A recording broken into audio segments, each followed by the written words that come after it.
So I want to welcome everybody to this installment of the Vantage Point, which is a speaker series hosted by the Worldwide College of Business.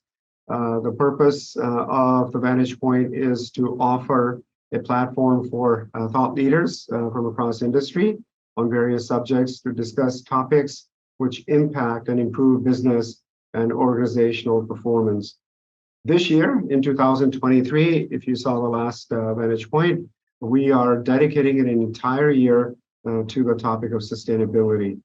And today's event continues a conversation which we kicked off back in January with both Petter and Mary, which was an introduction to sustainability masterfully performed by Petter, who joins us from Ireland, and Mary, who joins us from Boston. And I'll just speak about them momentarily. And today's conversation would be sustainability as a strategic business priority. Moving from strategy to goals, I'm very excited to introduce to you our next Vantage Point speaker, primary speaker here, author and entrepreneur, Mary Adams. Mary, thank you for joining us today, this afternoon. Excited to be here. Yeah, Mary joins us from the great city, the Bean City, the Boston, in Massachusetts. So thank you for being here this afternoon. Throughout her career, a bit of an intro about Mary. She's held various executive level positions at Citicorp and Sanwa as a high-risk lender in the US and Latin America. She's also the co-founder of Insight 7, which caters to organizations wanting to optimize financial and ESG performance. Later in today's event, we welcome back Petter, who's also here with us right now from the great country of Ireland, Petter Duffy, who will help connect the dots between the talks on sustainability strategy and today's focus on goals. If you joined our Vantage Point in January, you know that Petter Duffy is an international environmental, social, and corporate ESG, otherwise governance and risk expert. He currently serves as Global ESG Practice Lead at Archer IRM. We're grateful to have both Mary and Petter share their thoughts with us today, as well as answer any questions from you, the audience, from Embry-riddle and elsewhere, potentially. And on that note, before I turn the floor over to Mary, I do want to invite our viewers to ask any questions, but you have to type those questions to the chat box, and those questions will be read aloud either by Dr. Vignes or Michelle Holland, probably Dr. Vignes on this one. So make sure you that the Q&A icon, please. And now it is my pleasure to invite Mary to the virtual stage. Mary, welcome and thank you again. Sure, really happy to be here, and I'm so impressed that you're doing a whole year of programming around this topic, because there are so many aspects to it. So what I'm going to do today is pick up where we left off last time with Petter. We're going to talk more about how to internalize this, how to make use sustainability as a catalyst for improvement in your company. So I'm going to start off by defining a few terms, talk about how I define sustainability, why we're talking about it now, how it's starting to manifest in the market, and then share 5 critical success factors that you can think about as you try to apply this. I'm going to try to keep my formal comments pretty brief so that we can have a conversation with Petter and then with you as well. I was so impressed last time by the number and quality of questions from the audience, so we definitely want to leave some time. So the thing about sustainability, it's like so many things. There are so many definitions, and each person brings their own perspective to it. So this is the definition that we use in my company and really in framing how we think about the challenge that our customers are facing. And so I thought it would be helpful to share that with you. So corporate sustainability, in our view, is use of an organization's capital resources. And I'm going to define that a little further in a second. So you're going to use your resources today to create value for customers. That's the reason a company exists, right? You have customers, you're solving a problem for them. But sustainability thinking is saying, okay, we can't just think about today. We can't just think about the customer and making a profit. We have to think about the fact that we need access to our resources in the future. We want to preserve, protect, and maybe even enhance those resources. So we have to think about our value creation as a continuous process. So you can see here, I call that the sustainable value creation cycle. And we're going to come back to that idea a few times as over the course of my comments, because that's really the essence of the challenge. And when you see it in this definition, you realize that this is not such a radical shift. It's just that the business community is beginning to take a broader view and think more long-term about where it's going. So let's dig in a little bit about that idea of capital resources. And Petter mentioned this last time, so I thought I would dig in just a little bit more. Traditionally, we think of capital of a company as, the industrial era. We had factories, equipment, obviously financial resources, but that was the essence and the predominant source of value for companies. But there have been two huge trends that happened in recent years, and some of them starting a couple decades ago, that we really have shifted how we're thinking about the capital that's at the basis of our companies and our economy. So the first big shift was the growing understanding that the industrial model as it existed, where all kind of use of the environment and damage to the environment was externalized by a company, that had to end, that we had to think about that in a new way. And the second huge trend is the rise of information technology. So this has created huge sources of value within companies, and it's also empowered customers and suppliers and communities to have more visibility to what's going on at a company and to share their own feelings about it. So it's really accelerated the focus on many issues that in the past did not get as much attention for companies. So how does this translate into the idea of resource?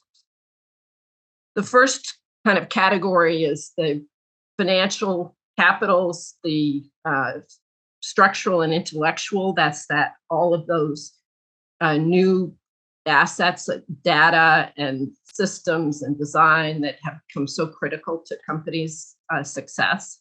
And then strategic capital, which is basically what's your operating system, what's your purpose, what's keeping everything together. Then environmental assets. It depends on who you talk to, whether you put that as a kind of a owned asset, but the idea with manufactured capital, you're obviously own your plant, but it has such a heavy footprint in the environment that it's helpful to think about it this way. And then natural capital, what are the resources you use, and what is the waste that you create? And then finally, a third category of capitals, which is really all sorts of relationship. Your customers, your employees, suppliers, the community. Who do you need to attract in order to be able to continue to succeed, to deliver on your value as a company?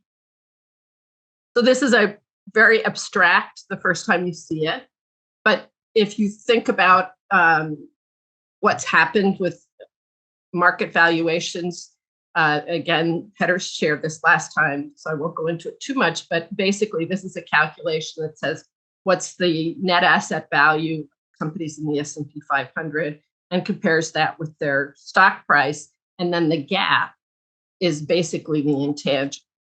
They're not on the balance sheet in most cases, but there's something going on here. It's not a metric that we use individually day to day with companies because it's not that helpful, but you can see on a macro level that something definitely is going on here. And so that factory that I showed you, those hard assets have become a smaller and smaller part of the value of companies and therefore of the value creation capability. So we want to think about, do we have access to all of our resources going forward? And so that's a very broad definition of sustainability.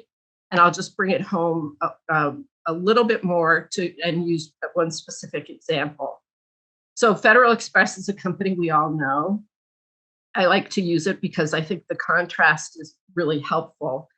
That FedEx is one of the largest, it is, I believe, the largest private cargo fleet in the world. They obviously own trucks and equipment of all kinds. But if you think about what's the essence of the value at FedEx, yes, those hard assets are part of it.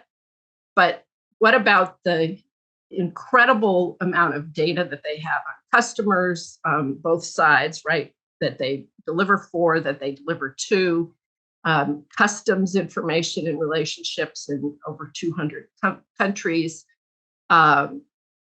their optimization of routes, and all the algorithms that they use to keep that whole system running.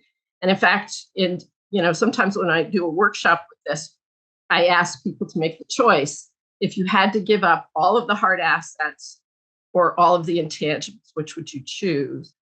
And, obviously it's a very hard choice, but you can replace the hard assets. Those are pretty commoditized, but the intangible assets are not. And so we have to think about, how do we prepare those and how do we preserve them so that we have access to them in the future? So if you think about sustainability at FedEx, I would invite you to think about the sustainability of all of these kinds of capitals, because that's really the essence of the challenge of the business person, is to ensure, as I said, that you do what you need to do today to fulfill your customers' needs, but you do it in a way that's preserving and hopefully enhancing your access to these capitals. So let's switch and talk about why are we here? Why are we talking about this now? And I think it's really helpful. I first saw this in a course, Stanford in stakeholder capitalism, it was called, the Stanford Law School, that I highly recommend. And there they talked about the three drivers behind this movement as being values, value, and innovation. And if you think about a lot of the conversation about, especially ESG today, people talk about it. Some people are trying to paint it as a values question. And it absolutely started there. There were many investors and many business people that see part of their purpose as taking care of the broader environment. And that's been around for a long time. And there have been funds that specifically invested, put your heart in with your wallet kind of attitude. And so early on, this kind of approach was referred to as people, planet, profit. It was, thinking of a more balanced way of looking at things. But what's happened is that many of the issues that around, especially environmental and social issues, have become risk factors that are systemic. And so now the entire value of the markets is threatened by, and individual companies as well, by some of these systemic risks. And so many of the large investors across the globe have said, there's no way we can diversify away from these risks. We can't just buy an oil company and buy a solar company and say, yeah, we balanced it. Many, the market has basically decided that we have to change the system to get around those systemic risks. And so it's become a question of value in addition to values. And then finally, the really powerful thing here is innovation, that all of these challenges, as always, create opportunities for growth. And so from a business perspective, that's what we always are looking for, right? It's not just about preserving what we have today, but it's about growth. So the financial markets have come in very strongly on this. There's obviously been a lot of political pressure recently in the US, but the fundamentals are there. You can see in October, the study released that said that the vast majority of as they call them, global asset owners, believe that ESG is material to investment policy. And so this is a real business decision from investors' point of view, and that's rolling out across the market. They're not the only ones that have been pushing this, but as you see, it's become a very important part of, and I think has really speeded up the adoption and the attention to this kind of issue. So as any time when there's a time of great change, it's been a time of great innovation in terms of understanding this and supporting companies and investors in their journey for ESG. This was someone posted on LinkedIn not too long ago, and it's just a map of, and if you go there, I mean, it has a link to every one of these players, just kind of giving you a sense that, most people complain a lot actually about how many different frameworks there are, how many different areas of guidance, and it can be a little overwhelming. But I think in many ways we need to embrace that the more minds that you bring to things, the more value that can be created. But there's one thing, one specific thing that I really want to highlight to you, because I think it's one of the most significant business issues, and it's a great place for you to start as you think about, well, what are the goals? What should we be thinking about? The IFRS is the global financial reporting body, which creates standards using a collaborative approach with industry. And the US has its own FASB for financial accounting standards, but it does correlate because in many ways with what the international standards are. But in the last couple of years, and it all was completed last summer, that the IFRS took the unprecedented step to bring in sustainability standards to sit side by side with financial standards. And for those of you who may know that those standards actually were developed in the US in a 10-year incredible process where they, and I'll give you a peek at those in a second, where they took, it's called SASB, brought in standards, and now those are going through the deliberation process internationally to talk about what comes, what are the standards to which companies should be held. And, just to clarify, this is an industry-led process. And then in every country, the local regulators make their decision of how to implement that, which of the different requirements should be absolute requirements for locally public companies. So the SEC has already begun a process specifically around carbon and also around some human capital elements of this that is in a collaborative conversation with the market. So this is a market-led thing, and the import of it is that we're talking about these things side by side because they are intricately linked. And this idea of integration and connectivity is where I've been working very actively for the last 10 years. And we actually have a community in the US, the Integrated Reporting US community, where we highlight how companies are beginning to tell that story and beginning to change how they manage to integrate this kind of issue into their company.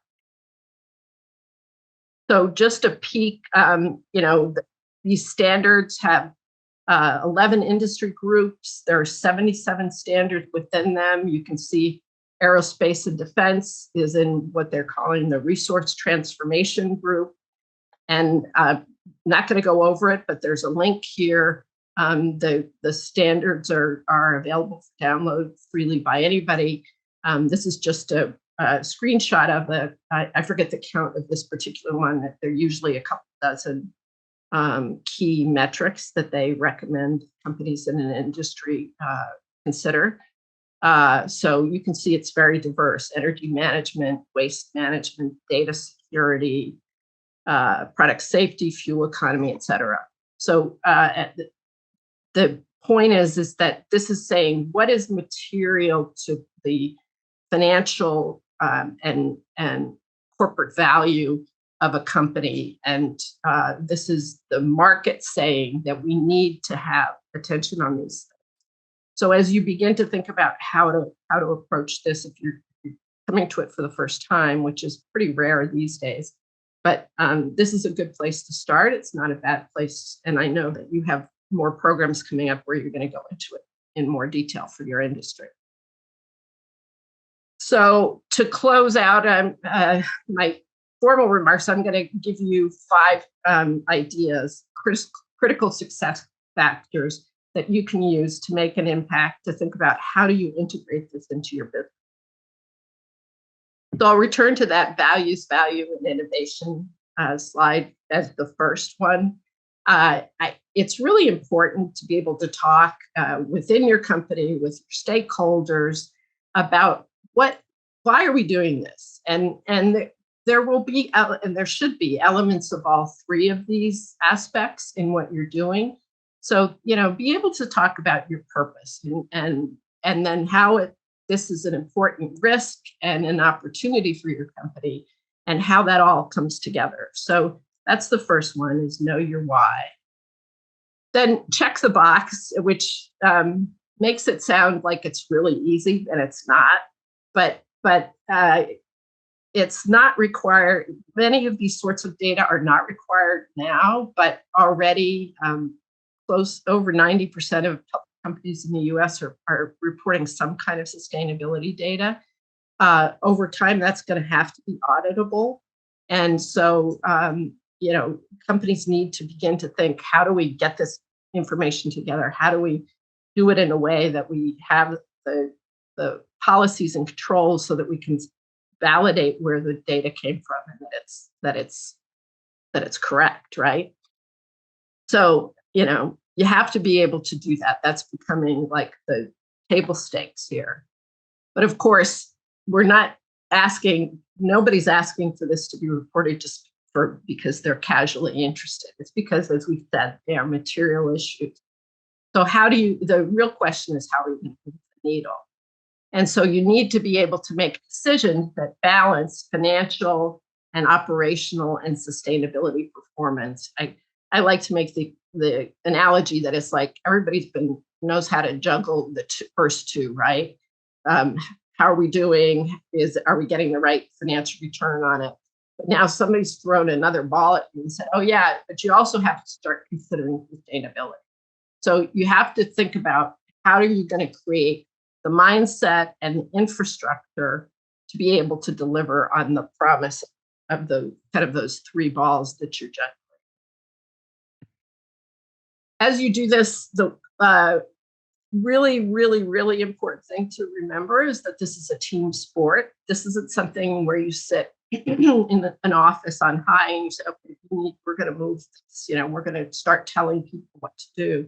You really have to engage everybody in the company with the pieces that they can, where they can help. And that's about really, we feel very strongly, and that's the essence of the work I've been doing for the last few years with Insight 7, is that if you can't map your value creation, how are you going to map your data structure? How are you going to map your controls? How are you going to map your resources? You need to be able to say, who are all the teams who are creating value, and how do those value creation teams work together to be able to get your arms around this? Otherwise, it just spins out in complexity very quickly.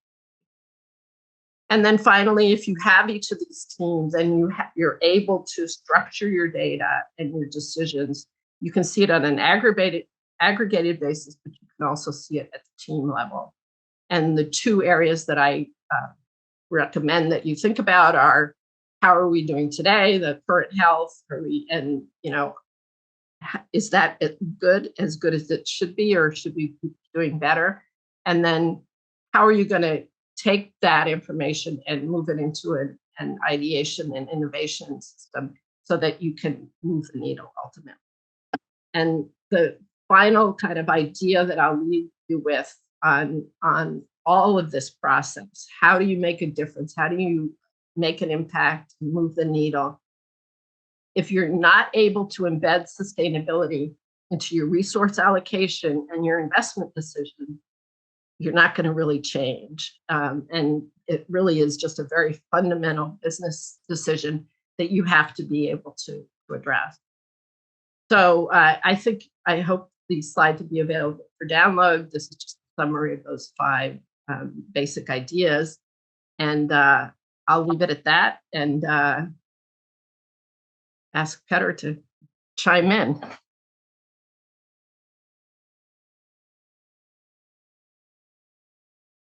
Can you hear me okay? Yes. Cool. The last time we spoke in this forum, Mary, I described you as a giant in the space. And if you knew the work that Mary has done within communities, you'd understand what I mean by that. So take every word and weigh it and save it. If I come in support of that, and it would be remiss of me being Irish, we kind of go off and sometimes it's a tangent and things like that. But I want to just make reference to one thing. We're coming out to an election year in the States. We're hearing so much about a particular state staying yesterday as the most anti-US, with the strongest anti-ESG legislation in a particular state. It's a confusing space to be in just now in the States. So just to make a commentary on that, make no mistake about it, ESG is just about the money. It's about capital at risk. And the reason that it's kind of taken off overnight, because the term is not new. Corporate social responsibility, I think that's been around for the last 20 years, is not new. The reason it's taken off, there's a correlation between it taking off in popularity and relevance and prominence and COVID-19. Because the capital funds realized, because they got access to metadata, scenarios, and they for a long time been aware of how small the world is, how closely stacked the dominoes are, how the world is effectively one dynamic kind of ecosystem, and how theoretically pre-COVID things could happen that would bring the world to a standstill, and all of a sudden it happened. Because then what the big funds, the asset managers, investment managers realized, Mary's space, was that risks are reducing, but uncertainties are increasing. What do I mean by that? So most, if you take a typical company, 10% plus or minus of its so-called risk universe is insurable using traditional kind of insurance products.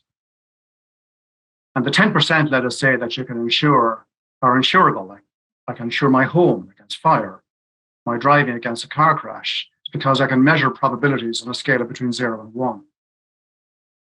The 90% that I can't insure, all I can do is say, it's a high, medium, low risk. It's a 1 to 5 scale. It's red, amber, green, and things like that. But now you can't even do that because uncertainty is increasing, meaning that the variables are so wild.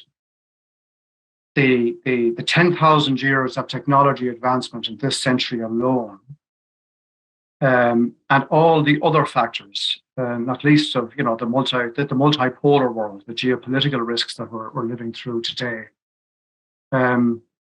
is just making it impossible to parameterize anything. So you effectively have to be indifferent to anything bad that could happen and be able to exploit opportunity in the badness. That's uncertainty management, right? And so the big funds have realized that their old models for working out what to get into and get out of, because they're typically passive and long term, those old models are maybe not fit for purpose. And so they're looking for more information. And one of the kind of information class they're trying to get more information on is this ESG stuff. So in terms of in terms of E, for example, you've got kind of, let's say, weather and water. So 40 years ago, when I was a young officer cadet in the Irish military, I was told our first ever briefing by a brigadier general, we were so impressed and terrified as young officer cadets. He says, the next world war will be about water. And he wasn't making reference to the Middle East. It was other stuff, which he explained. Roll on about 20 odd years, and I was working in New York with some insurers and reinsurers. And in the CAT risk, the catastrophic risk space, the one type of risk I didn't like at all, getting worse, is weather, right? There's nothing new about the E stuff, nothing new at all. In terms of the S, in the developed and the developing world, you know, people think of maybe Africa as so far behind. Africa is growing very fast. It's developing really quickly. And consumers in the developed and developing world, their preferences are changing all the time. And they're more, you know, they've got studies and surveys have been done, and people realize now that a consumer will spend a little bit more on a product that it trusts or likes more, because they do not want to be associated with products where companies, for example, are polluting the air because there's no cost in polluting the air. They're polluting the water because there's no cost being put on them in polluting the water. And consumers are changing their attitudes in that regard. And that really is what companies are responding to. That's the S piece. The G piece, then, just to give slices of the E, S, and G, the G piece is anyone here is in a company that's come out with, that's been producing corporate sustainability reports, that's made a net zero statement the last, 2-3 years in particular. Be very careful about greenwashing, because so many companies in the era where we had voluntary disclosures, companies where their corporate social responsibility reports were largely driven out of the marketing department, present themselves as being really green, dark green.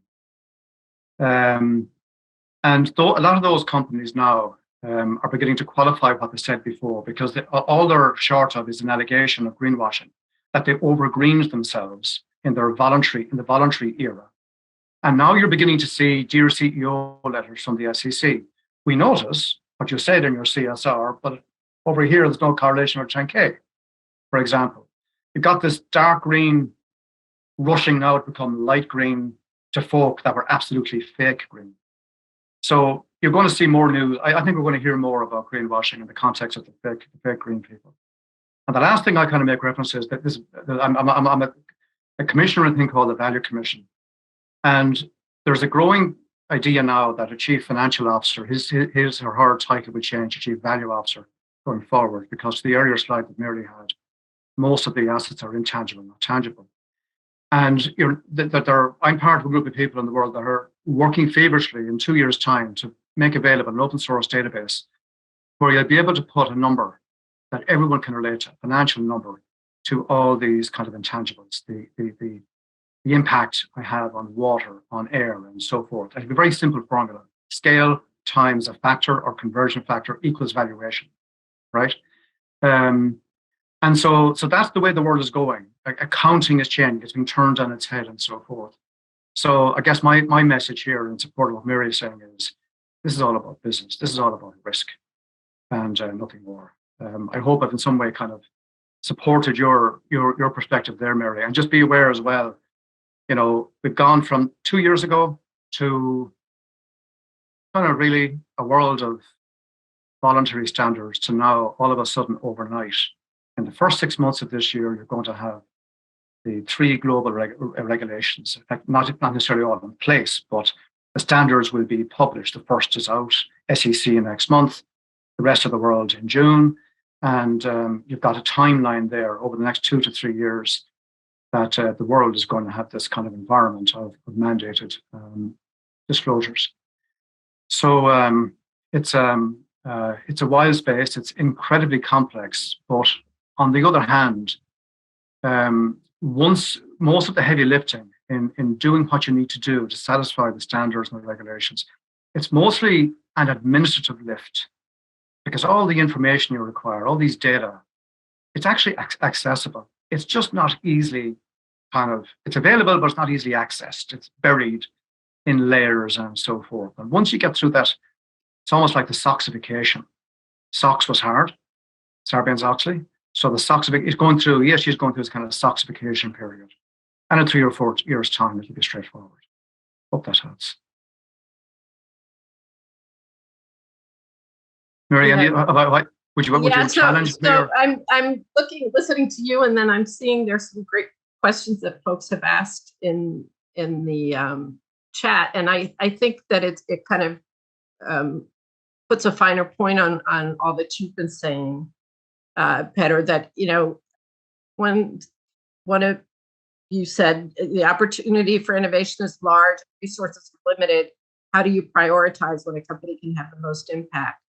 And I think that it, and another is there are so many diverse goals. It's confusing for people. Supply chain, all those different parts of a company that I mentioned earlier that are part of this. I think that it really is, I guess the thing that's exciting about the time we're in is that we're facing this enormously complex challenge, but we have tools to do it with that. We have software and a lot of great practices that we've learned, managing over the last couple decades to optimize each of these as processes to get the data. And so as Peter said, we really have to just think about how do we organize that data in a way that is matches up with the external frameworks and the standards of the information that people are looking for, and that there's much more to come on that. But then how do we make sure that it's decision useful and that we can bring it down to the level of each of these value creation teams? Because the decisions to improve a carbon footprint aren't just one kind of C-suite or the CEO sitting and saying, thou shalt do this. It's really figuring out on the margin, each of the people on the ground in your company, how you can actually make a difference, how you can move the needle. And so we have this wonderful opportunity to get better information and get it into the hands of folks who are able to, that know your business, that know the specific processes that they're in charge of, and how can they be part of the solution. So I think that's a really big part of it. Peter, the other thing that I think is a prerequisite, and even though it is a business decision, and you and I are totally on the same page with that. But we have to get people's kind of hearts and minds in a place where that they can accept this and begin to focus on it, because that's if you resist it, and that's a real barrier and a problem. I don't know if you have any thoughts on that. We can't just legislate. If you're issuing debt, if you're issuing stock, and you don't have an ESG story, you'll find out pretty quickly what the investors think of you. Mm. The worst case scenario, even if you cynically approach it from a compliance perspective, which neither you nor I would recommend, is that you'll at least begin to identify risks. Right, that's the worst case scenario. And an optimal scenario is that if you take it, if you embrace it, it's just part of change. You're actually going to identify opportunities. You're going to, and an opportunity might be something that you just see it a bit faster and you're able to respond to it a bit more quickly than your less agile competitor, because it's a competitive world out there. And that's, so there are the three kind of prospects: do nothing, do something, or embrace it. That's it's kind of my kind of take on it, for sure. It's all about change. I'd like to actually jump in and maybe follow on that topic or question, and perhaps Mary, introducing that talking point was in response to a question that just popped into the chat that asked about more so the observed perhaps pushback on ESG, which might be observed in the United States. Do we see that elsewhere across the world as well? Again, maybe that's a question, Peter, you can chime in on from your international perspective. Again, if you could just speak to that briefly. But in terms of no, what's happening in the US is a phenomenon, particular to the US, and it's caught up with a broader context of the other things happening in the States. Certainly. There is solid consensus, almost bordering on unanimity, across the European countries. If you Google kind of climate impact and look at the images, you'll see that the Northern African countries are in the red spot, because the world at the moment is heading not towards 1.5 degrees, which is the so-called Paris Agreement. The policy trajectory is closer to 2.7. Okay. Meaning that if the governments do if they do what they say they're going to do, and given what they're not doing, we're heading to 2.7. And what that's code for, basically, the world isn't going to do anything. It's going to be business as usual, which creates this UN IPCC scenario of the hothouse world, closer to 4 degrees. The reason Europe is unified is because we'll have hundreds of millions of people in Northern Africa trying to get across to Europe. We can't even handle the thousands trying to get across, mothers and children trying to escape war and oppression. How are we going to handle hundreds of millions? So the Europeans being pragmatic, and it's all about money. It's not because we're particularly green or social or whatever. China is really coming up to the mark. You know, the EU has this kind of Green Deal, the EU taxonomy. There are a number of transnational and international kind of task forces collaborating with the EU. The biggest single initiative of all of them is of the Chinese. And everything controlled, of course, by the Ministry of Finance. But at the end of the day, when you look at the stuff they're producing, it's as good, if not better, than the Europeans are producing. So they're not faking it either. But they've got, of course, their big core users. And they're just dialing down the dimmer switch to the extent that they can. So Mary, you speak better to the US perspective on ESG. But that's my kind of European international take on it.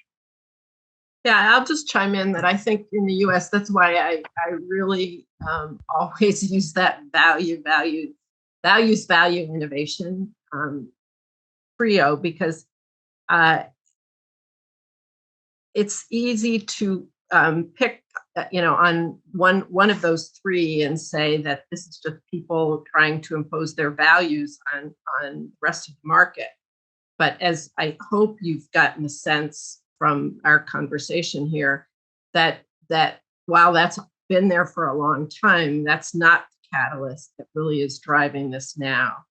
And so it really is about fundamental business risk. And if you are an investment company who's responsible for the pension funds of people who may not retire for another 40, 50 years, then you have to think about, can we continue to provide the returns that we've promised to these people without changing? And that's really a very big problem.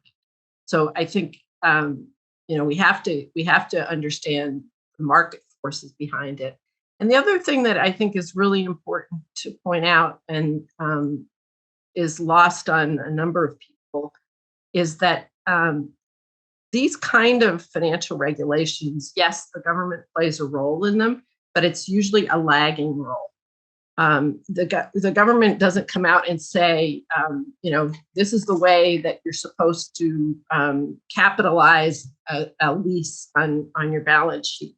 That comes out of an industry-led process, that process I described, where you're having conversations with the users and the issuers of financial statements. So this kind of focus has well, till now, been completely voluntary in the US. And there will be some more regulation coming, but as Petter said, it's really designed to ensure that you have the kind of quality of information that the investors are demanding.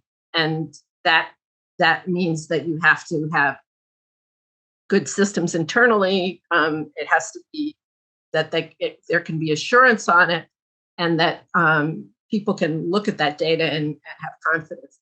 So it really is a market. It's a business decision, and it's basically because we've reached this point where, as I said, those risks are systemic risks. They're not now individual companies. And thank you for planting the seed to that topic of the risk related to the topic of sustainability. That's a conversation we want to bring into the next time we circle back and meet in May to bring to the table again how that risk is brought into the conversation, as well as a subsequent Vantage Point event in August, which will tie together the worlds of sustainability with respect to the aviation industry. And I know Zach asked a question in the chat pertaining to that. Before we get into those two talking points, to take us back to a point that you had just referenced, Mary. There was a question that came in from one of our audience members that kind of just brought us back to surface again, back to your three pillars that you had mentioned. And the question is, if the business is focused on being efficient, that is again required to turn a profit to the point of creating value for stakeholders and shareholders. How is that any different from a conversation on sustainability or strategy and goals pertaining to sustainability? That's a great question, and it actually, I think, gets really to the heart of what we talk about and where the opportunity is. That efficiency and reliability and understanding how you can deliver on the purpose of your company and deliver value for your customers has always included sustainability, right? If you rape and pillage your community, you kill the water and the air, eventually that comes back and hurts a company. If you have a factory in a local area, if you're a bad citizen, then people stop working there, people stop buying from you, and so. You always have had to make these decisions. It's just that I think in the past several decades, going back to Milton Friedman, said, well, the only business is to make a profit, and that's so simplistic, and it makes it sound like short-term results are all that matter. And what we're saying here is that nobody wants to work at a place where you make the absolute greatest amount of profit today, but ruined all of those other capitals that we mentioned. That your employees are demoralized, your customers aren't interested. All those, you've destroyed the knowledge that you've developed. So it really is about optimizing, and so. This is why this idea of a map is so important to being able to implement this, is to say, how does this connect with what you're trying to do today, which is serve a customer profit? How do all these factors come to play, and how can you help us up our game in those ways? Petter, I don't know if you have a comment on that. Yeah, I mean, being Irish, I kind of like to tell stories if I can. And just think of it in terms of neighborhoods, right? The way, I mean, in our capital city in Ireland, Dublin, the capital of Ireland, the center of the known universe, by the way. Dublin was once the Venice of London. It was where all the people holidayed, all of the great landlords and the politicians and the the monarchy had their beautiful homes and so forth.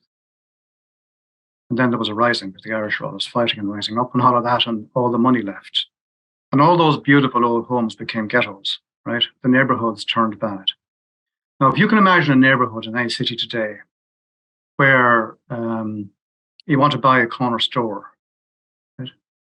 And you're going to run a valuation based on its past performance and projected future cash flows and so forth. But you're looking around the area, you're saying, property values are coming down a bit, people are moving out, can't drink the water, bit of a smell in the air, rubbish on the street. What happens is that the valuation goes down. So in the context of business, right, there are lots of black businesses in terms of coal that are going to be around for decades to come because you're going to be burning the stuff. Those particular businesses are going to be profitable because no one's charging them for what they're polluting into the sky or into the water and so forth. In certain countries, in European countries, they are being taxed on that. And so that's how they're being incentivized to get out of that particular space. So think of it in terms of the neighborhoods. And certain businesses will survive, but certain businesses, the truth of it is, are being sunset. And the investors can't just get out today because they've got this financial calculation, they've got a fiduciary obligation to their subscribers, people paying into the funds and so forth.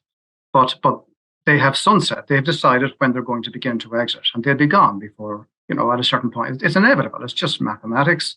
It's financial modeling. So think of it in terms of a neighborhood, a bad neighborhood or a good neighborhood. Which one do you want to be in terms of the business sector, and so forth. I love the connection to real estate, and it kind of ties into perhaps an illustration for the next question, which is to say, much like there's many different places to locate one's life, there's so many different ways of innovation, of the goals that might be established and set. So I know we're coming close to time here, and some of these questions are specific, and we'll get into those in subsequent conversations. But Mary, if you could take us back to a summary as to with all the different potentials available to us, and of course limited resources, how does an organization, how does management, how does leadership determine which goals to attack, to go after? Right. So I mentioned a few times this idea of mapping, how you create value. Once you have a map like that, then it's really easy to take some metrics or even just a qualitative assessment with your team. And we actually have a free tool to do this on our website if anybody's interested. But it's basically map, prioritize, optimize, and as my colleague Mike Hogan says, rinse and repeat. So map it, prioritize it, take that map and say where in our organization are the greatest opportunities to move the needle, and that we can afford to do, and make those choices. Don't take on the whole world. Choose the ones where it's a great need, great opportunity. Work on that.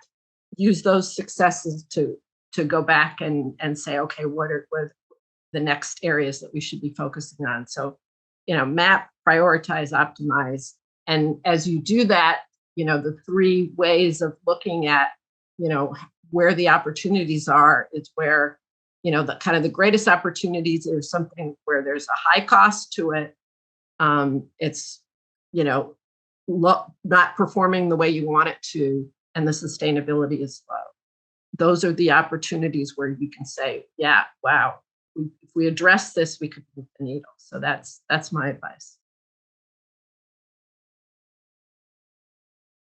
There's a question too that talked, once we've set those goals, again, the measurement of that, the data collection, you spoke to some of that, as well as Petter in his earlier conversation with us in January. There was a question that had come in about how does that is there going to be changing regulation with respect to what data is collected and how that data is measured, specifically with relation to the aerospace and aviation industry?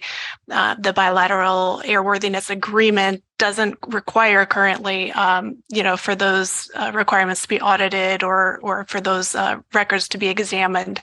So just, again, some closing thoughts on how you see the measurement and the reporting of this sustainability conversation. What do you predict might the future look like in that space? So I think hopefully it's clear that a lot of this has been voluntary because stakeholders are asking for it. And so and then the regulators are getting involved because the stakeholders are saying, we want to be able to rely on this information. We want it to be, audited. And that's going to take several years, or many years in some cases to get to where, that it's completely like the financial reporting, but you can see it coming. So it's like any kind of management decision. How far do we put something off before we actually start taking action? Sustainability and all the things that we're talking about aren't easy, and they're a journey. And so the sooner you start on the journey and to understand it, the better prepared you're going to be when it actually then becomes established legally. So Peter, I didn't give you a chance. I don't know. Yeah, no, I agree with you entirely. There are 3 global regulations that'll be here in the first half of this year. They've all got one North Star, thing called the TCFD. And all 3 regulations have, and Mary and I, she's in the advisory council, I'm chair of the technical committee, of a thing called the ESG exchange. We are working within the ESG exchange with the global regulators and standard setters of stock exchanges and so forth. So it is a racing certainty that all 3 regs will be looking for the same data to the same units of measure, all of which will be auditable, limited assurance initially, then going to reasonable assurance, substantially around, in the first instance, climate, but then any other topics that are material to the business. So there's going to be very much a sameness this time next year, end of this year, you're going to see there's a sameness about the regulations. They're all looking for the same stuff because it's all about business risk. And business risk travels across markets. That's why the constant is there. And on that closing point, you've set the stage for our next conversation, Peter, to continue that theme about the risk associated with the decisions, the goals, and the actions that individuals and companies are taking along the way. From my desk, again, thank you, Mary, Peter. I'm going to turn the floor back over to Dr. Sharma for his thoughts. Thank you, Dr. Vignes. Wonderfully narrated, wonderfully conversation between Peter, Mary, and you leading those conversations. Mary, thank you so much. Quite an interesting discussion. Peter, same as before. Thank you so much. Coming from a more of a finance background, I'm particularly attracted to the value proposition there. Mary, in the middle circle that you pointed out, and I think hopefully in our future discussions there would be more of an opportunity where we actually get into some of these the impacts from a qualitative to quantitative, because I think I don't necessarily know, and I mean that I don't know, for example, how much of the ESG, for that matter, the GRC framework, are actually impacting the value proposition of the S&P 500 companies or broader market. So it would be interesting. From what I hear or I've heard on these last 2 conversations, it does appear that while it may not be there fully, it's certainly beginning to bleed into those valuation metrics for a larger set of companies. So really looking forward to this conversation, ongoing conversation. It is very important. It is a timely conversation. So again, Thank you, Mary, for joining us from Boston. Petter, thank you for joining us from the center of the universe, which is the country of the island country of Ireland. Love it. I think it's one of the most beautiful places I've ever been to, and the friendliest people by far anywhere. So thank you, Petter, and you reflect that, Petter. So does Mary. Thank you very much. Thank you so much. We don't have the same reputation in Boston. Yes, you do. Maybe. So thank you to both Mary and Petter for continuing this timely and critical conversation with us on the topic of sustainability. We look forward to exploring actionable steps businesses can take in our upcoming Vantage Point event in May. And finally, as we close out this edition of Vantage Point, we encourage all of you to join us next time and more, and visit our ERA YouTube channel. There you'll find on-demand recordings of past events of Vantage Point and others, including the kickoff event on sustainability this past January. So until next time, thank you, everybody. Have a great afternoon, great rest of the week.